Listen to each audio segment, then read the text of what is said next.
अस्सलाम वालेकुम viewers, welcome back to my channel. आज आप देख रहे हैं हम रिव्यू करेंगे इस न्यू फेयर एंड लवली का। और ये इसका न्यू वर्जन आया है SPF 30 के साथ।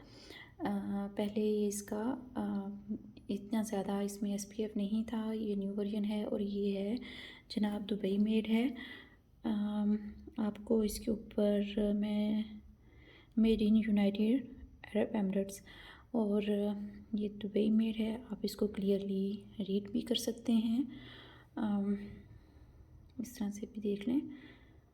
और इसके इंग्रेडिएंट्स वगैरह जो हैं वो भी काफ़ी अच्छे हैं। यहाँ पे गर्म मौसम होता है और उसके हिसाब से इन्होंने बहुत ही मज़े की चीज़ बनाई है।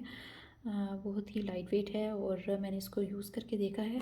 पैकेजिंग भी काफ़ी अच्छी है। इवन इसकी जो स्मेल वगैरह है वो भी काफ़ी अच्छी है। आप देख सकते हैं इसके मज़ीद जो इंग्रेडिएंट्स हैं वो भी देख सकते हैं। और ये किस किस काम के लिए है, ये क्या क्या क्लेम करते हैं इसके साथ।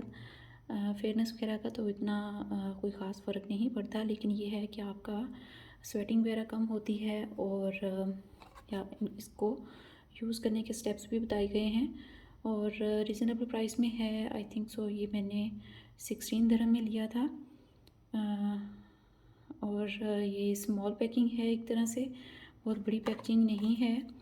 तो मैंने ये जस्ट ट्रायल के लिए लिया था। ये है 50 ग्राम वेट इसका। और ये मैंने सिर्फ ट्रायल के लिए लिया था कि अगर अच्छा हुआ तो नेक्स्ट भी इसको गर्मियों में यूज़ करूँगी। तो ये मैंने ट्राई करके देखा है, 2 दिन इसको यूज़ किया है मैंने। ये लेमन सा इसका और सिट्रस टाइप इसकी खुशबू है और लाइट वेट है। गर्मी में पसीना वगैरह नहीं आता, इससे स्वेटिंग नहीं होती ज़्यादा और आपको फील भी नहीं होता कि आपने कुछ ख़ास फेस के ऊपर लगाया हुआ है। और इवन आपके फेस को मॉइस्चराइज्ड भी रखती है, ये भी नहीं कि ड्राई कर देती है। क्योंकि यहाँ यूएई में दुबई में यहाँ पे टेम्परेचर जो है वो बेशक बहुत ज़्यादा भी होता है, गर्मी भी होती है, लेकिन स्वेटिंग भी होती है, लेकिन इसके बावजूद भी ड्राइनेस भी होती है। तो क्योंकि हर शहर में यहाँ पे हर सिटी में समंदर हैं, तो वो शायद इस वजह से वेदर जो है ना वो काफ़ी ड्राई भी होता है। तो इसलिए ये हल्का से मॉइस्चराइज़ भी रखती है आपकी स्किन को। और इसके अलावा आपको कुछ भी लगाने की वैसे ज़रूरत नहीं होती है। अगर आप दिन के टाइम में अगर जस्ट इसी को यूज़ कर लें। ये थोड़ा सा स्टिकी इसलिए भी है क्योंकि इसमें SPF 30 है, तो थोड़ी सी स्टिकी है। लेकिन थोड़ी देर के बाद ये बिल्कुल ड्राई हो जाती है। लेकिन बाकी जो सनस्क्रीन वगैरह यूज़ करने होते हैं उनके वो ज़्यादा स्टिकी होते हैं। और ये मुझे काफ़ी बेहतर ऑप्शन लगा है सनस्क्रीन और सन ब्लॉक वगैरह यूज़ करने से, क्योंकि वो बहुत ज़्यादा फेस को वाइटन अप कर देते हैं और फेस के ऊपर नज़र आते हैं। तो ये काफ़ी बेहतर ऑप्शन है। अगर आप इसे यूज़ करना चाहें तो ज़रूर ट्राई कीजिएगा।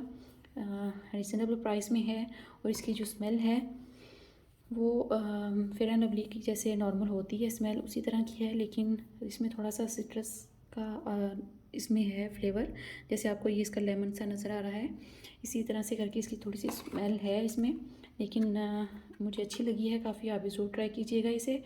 आई डोंट थिंक सो कि ये पाकिस्तान इंडिया में इसकी प्राइस वगैरह क्या है और वहाँ पे अवेलेबल है या नहीं है, यकीनन होगी। लेकिन ये दुबई मेड है और अगर ये आपको मिले तो आप इसे ज़रूर ट्राई कीजिए। इसके इंग्रेडिएंट्स काफ़ी अच्छे हैं। ये सेंसिटिव स्किन के लिए भी है, ऑल स्किन टाइप के लिए है। इवन जिनकी ड्राई स्किन है उनके लिए भी यूज़फुल है और जिनकी ऑयली स्किन है उनके लिए भी यूज़फुल है। और इवन ये कि समर्स के लिए बेहतरीन ऑप्शन है। अगर आप इसको ट्राई करना चाहें तो ज़रूर ट्राई कीजिएगा। मिलते हैं अगली वीडियो में। अल्लाह हाफ़िज़।